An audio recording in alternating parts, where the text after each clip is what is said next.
Hoiatus kõlavad üle kogu Euroopa. Hoiatusmärgid on kõigile nähtavad. Venemaa plaanib midagi kurja kuulutavat Balti piirkonnas ja võib-olla on just Eesti Putini agressiooni sihtmärgiks. Mis juhtub, kui Venemaa tungib Eestisse? See ongi küsimus, millele me siin vastuse anname, kui vaatame võimaliku sissetungi stsenaariumi tund tunnilt. Mida teeb Venemaa? Kuidas reageerib NATO? Kas Eesti on selleks kõiges valmis? Jää meiega, kui alustame sissejuhatusega. Hoiatusmärgid olid kõik olemas, sõna otseses mõttes. Alles juunis andsid USA Poolale hoiatuse, et Venemaa plaanib mingisugust provokatsiooni, sealhulgas võimalikku sissetungi. Poola kuulas, kuid tõeliselt võtsid seda tõsiselt Balti riigid, sest Poola peaminister Donald Tusk hoiatas, et järgmised kuud võivad olla kriitilised ja hirm Venemaa eskalatsiooni ees oli tuntav. Venemaa võib proovida midagi Poolas, kuid tegelik oht ähvardab Lätit, Leedut või Eestit. Viimane neist teadis väga hästi, et Venemaa plaanib midagi. Mida täpselt, seda ei teatud, kuid oli alanud koondumine, mis pani Eesti valvsaks. Ukraina president Volodõmõr Zelenski oli juba korduvalt väitnud, et Balti riigid on järgmised Putini plaanides. Need väited võisid koostööd kahjustada. Kuid kui Eesti nägi rohkem märke, pidi ta tunnistama, et hoiatustel oli alust. 2026 aasta juuni lõpuks oli Eesti märganud Vene tanklaevu, mis pidid vedama veeldatud maagaasi, kuid olid relvastatud kuulipildujatega ja liivakottidega varustatud Läänemerel. Võib-olla kaitseks kinnipidamise eest. Eesti saab sellest peagi teada. Venemaa peatas samuti juuli alguses kogu raudteepiiri liikluse Lätis, Soomes ja Eestis, tõenäoliselt selleks, et takistada Vene tsiviilisikutel tahtmatult Eestisse sattumast. Hoiatust polnud tühjad, vaid mõni kuu hiljem tungis Venemaa sisse. Esimene tund. See algab rakettide ja droonidega, mitte jalaväe ja tankidega. Viimased ootavad. Venemaa oli Balti piiridel ehitanud infrastruktuuri kuude jooksul enne sissetungi, mis võiks mahutada tuhandeid sõdureid. Nad tulevad. Kuid esmalt seisab Eesti silmitsi rünnakuga, mis on täpselt selline, nagu Ukraina iga päev kogeb. Iskanderi ja Oreshniku raketid tabavad Tallinna ja teisi Eesti linnu, samal ajal kui 100 Vene Shahed-tüüpi droonid ründavad. Eesti nägi seda kõike ette. Õhu- ja maapealne seire mööda piiri tuvastas droonid ja raketid. Kuid ilma Ukraina suurte tõrjedroonide varudeta oli Eestil raske peatada Venemaa Shahed-tüüpi droone. Ja kuigi riik oli eraldanud $1,2 miljardit kaasaegse õhutõrjesüsteemi, näiteks Patrioti, soetamiseks, polnud see rakettide peatamiseks õigeks ajaks kohale jõudnud. Esialgse Vene rünnaku lõpuks olid 100 Eesti tsiviilisikud surnud. Seejärel hakkas Venemaa saatma sisse vägesid ja tanke. Alguses väikesed infiltratsiooniüksused. Eesti vastab omaenda sõduritega, kuid teab, et aeg tiksub. Kui Venemaa eskaleerib, on Eesti ülesanne vastu pidada nii kaua kui võimalik, kaitstes end Venemaa vastu nii hästi kui suudab, kuni tema NATO-liitlased suudavad end kokku võtta. Eesti teab, et ta ei võida otseses lahingus. Ameerika Ühendriikide otsus viia Eestist välja üle 500 sõduri, mida USA nimetas suviseks rotatsiooniks, pole olukorda paremaks teinud. Eestil polnud aimugi, millal need sõdurid tagasi tulevad ja nüüd on juba liiga hilja. Kui Venemaa rünnak oleks põhjustanud ühe ameeriklase ohvri, oleks Eestile olnud tagatud USA reageering, mis oleks Venemaa kiiresti peatanud. Praegu on riigil armee, kus on 7700 tegevteenistujat ja 230 000 reservväelast, et astuda vastu Vene väele, mis võib ulatuda üle 3 miljoni, kui Putin mobiliseerib ja pühendab kõik Venemaa ressursid oma viimasele sissetungile.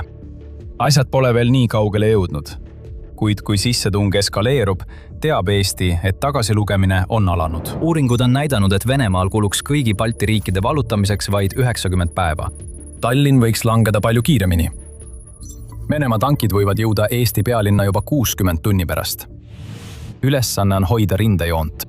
Eesti armee asub tööle. Järgmised 23 tundi. Ametnikud üle kogu Euroopa hakkavad kibekiiresti tegutsema. Paljud olid oodanud, et Vene rünnak tuleb mingil hetkel, aga mitte veel. Ukraina oli hoiatanud, et see juhtub. 2027 aasta alguses Saksamaa arvas, et Venemaa on valmis 2029 aastaks, kuid rünnak tuli varem, kui keegi oli oodanud. Ja kogu Euroopa, eriti need riigid, kes on koos Eestiga NATO liikmed, teavad, et kutse on kohe tulemas. Et nad võitleksid koos oma liitlasega, idarindel, mis on just tekkinud. Samal ajal võitleb Eesti oma elu eest. Kui valmistutakse 5. artikli rakendamiseks, lendavad droonid ja raketid endiselt ning Venemaa maismaa sissetung muutub aina suuremaks. Väikesed sissetungijate üksused hakkavad arenema suuremateks üksusteks tankide ja soomukitega.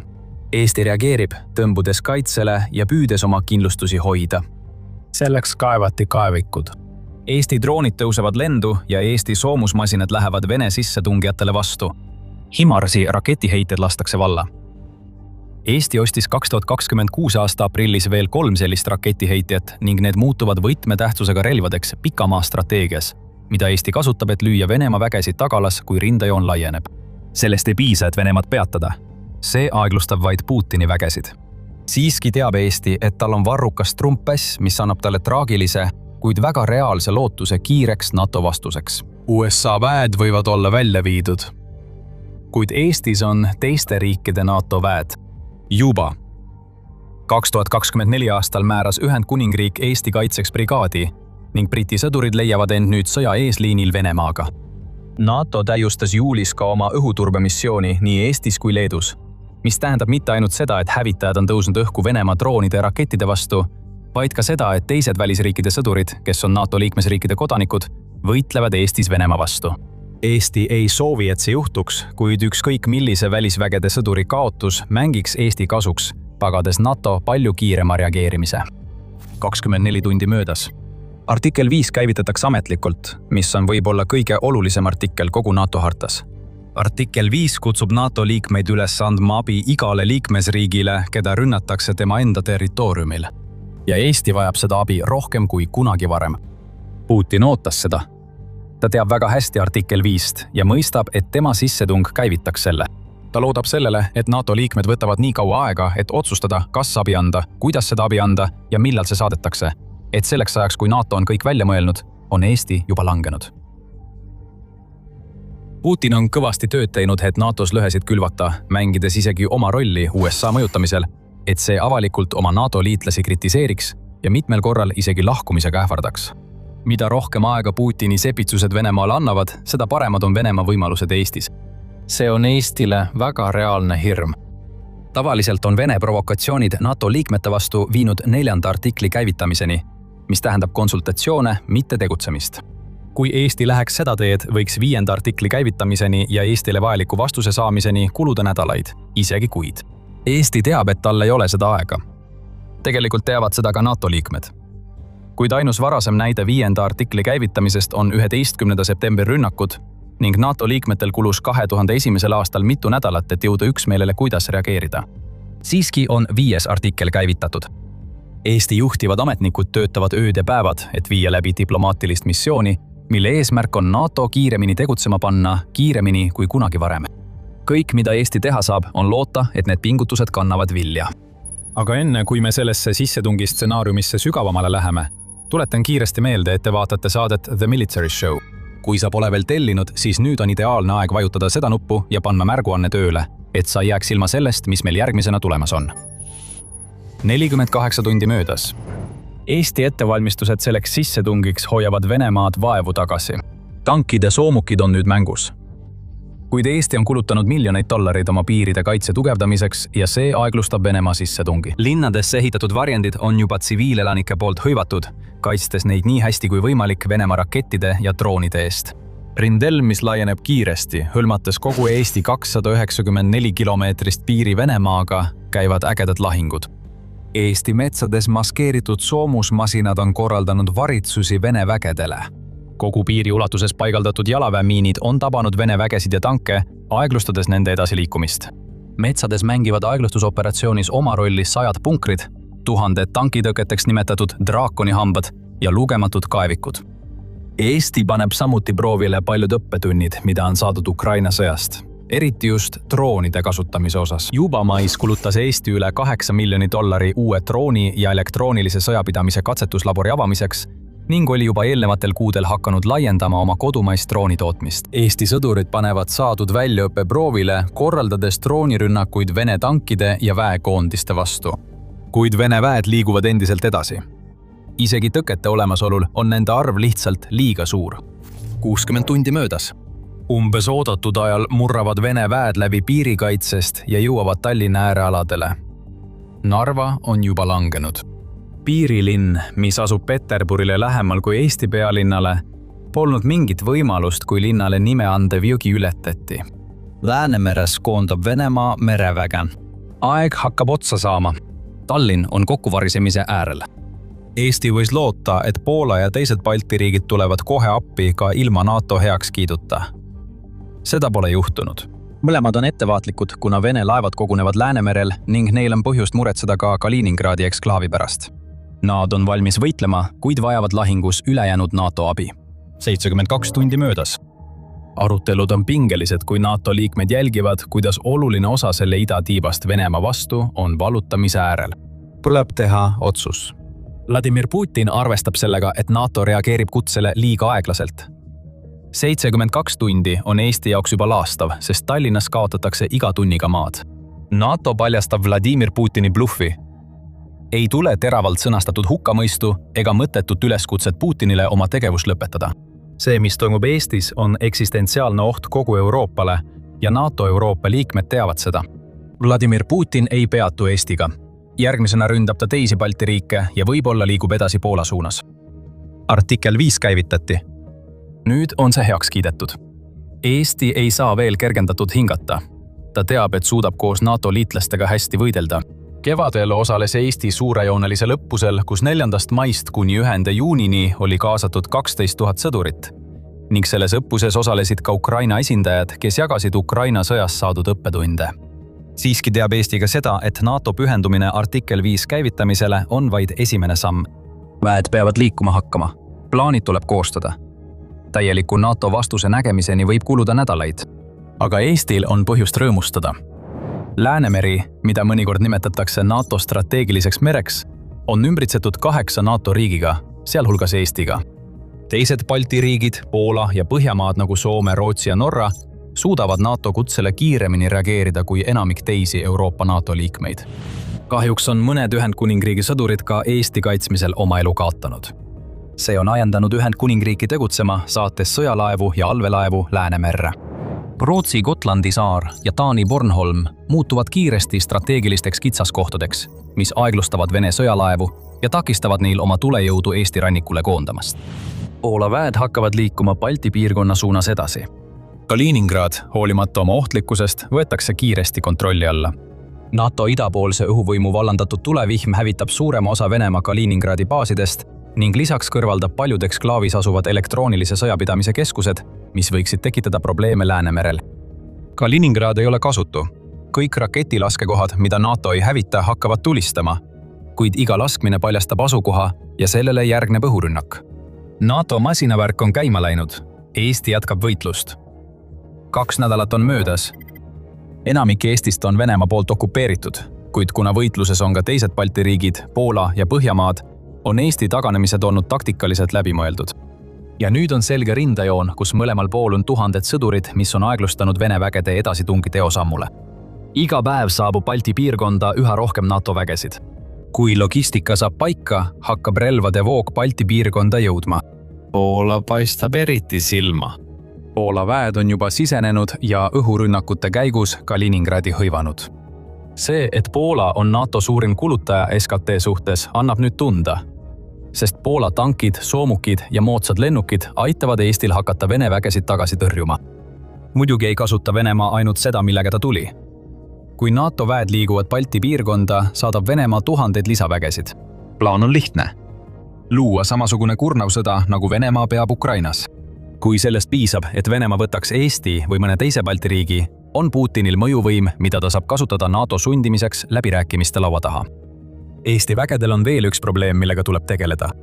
Umbes veerand Eesti elanikkonnast on vene rahvusest ja osa neist inimestest võitleb Eesti vastu seestpoolt. Diversandid ja häkkerite rühmad nõrgestavad Eesti kaitsevõimet ning püüavad halvata selle ühiskondlikke struktuure. Eestil ei olnud aega enne Venemaa rünnakut oma territooriumil elavaid suurel hulgal mittekodanikest Vene elanikke välja saata ning nad põhjustavad nüüd probleeme. Siiski hakkab olukord muutuma. NATO tegutses kiiremini kui Putin ootas ja Venemaa hakkab seda juba valusalt tundma. 1 kuu on möödas. Läbimurre. NATO Euroopa liikmesriigid reageerisid kiiresti Venemaa sissetungile Eestisse. USA reageeris aeglasemalt, kuid pärast kuu aega kestnud võitlust on USA näinud, et Venemaa on läinud palju kaugemale kui lihtsalt provokatsioonist. kuigi sõda on endiselt piiratud Balti piirkonnaga, sureb liiga palju inimesi ja USA saab sellest aru. Hoolimata kogu administratsiooni suurtest sõnadest on selle võimubaas Euroopas ohus, eriti nüüd, kui võitluses pole enam ainult Eesti. USA hakkab vägesid saatma. Nende saabumine võtab aega, aga nad on teel. Putinile on saadetud selge signaal, et ükskõik millist testi ta üritas läbi viia, see on läbi kukkunud. Kui kogu NATO astub Venemaale vastu, on NATOl igas valdkonnas eelis. Lahingusse saab tuua peaaegu 3 korda rohkem tegevteenistuses sõdureid ning rohkem lennukeid, tanke, soomukeid, laevu ja suurtükke. Putin jätkab survestamist. Kuid tal on veel üks probleem, mis lõpuks saab Venemaale saatuslikuks. 2 kuud on möödas. Putini arvestus Eestisse sissetungi puhul tugines NATO aeglasele reageerimisele ja Eesti kiirele ülevõtmisele. Kumbki neist ei läinud nii, nagu ta lootis. Ja nüüd on tema probleem selles, et ta oli nii ülbe, uskudes, et suudab Eesti vallutada enne, kui NATO reageerib, et ta ei oodanud ära Ukraina sõja lõppu. Venemaa leiab end nüüd võitlemas 2 sõjas, ühes NATO idatiival ja teises Ukrainas. On tekkinud väljapääsmatu olukord. Kui Putin toob väed Ukrainast välja, et võidelda Eesti piirkonnas, saab Ukraina territooriumi tagasi vallutada. Ja vastupidi, NATO surub Venemaa väed veelgi kaugemale tagasi. Ja samal ajal hoiavad NATO logistilised tarneahelad sõdureid ja varustust pidevalt idarindele liikumas. Mõlemad pooled tulistavad üksteise pihta rakette. NATO ülekaalukas õhuvõimekus tähendab, et Venemaa sõjaväerajatised hävitatakse rakettide ja pommidega. Kuid kuna USA on kaasatud, teab Putin, et ta ei saa kasutada tuumarelvi, mitte ilma võrdväärse vastuseta, mis muudaks selle sõja maailma lõpuks. Ja pealegi ta ei tahtnud võidelda kogu NATO-ga. Ta soovis vallutada Eesti ja võib-olla ka teised Balti riigid ning seejärel sundida NATO ülejäänud liikmeid läbirääkimistele. Venemaa on end liiga laiali venitanud.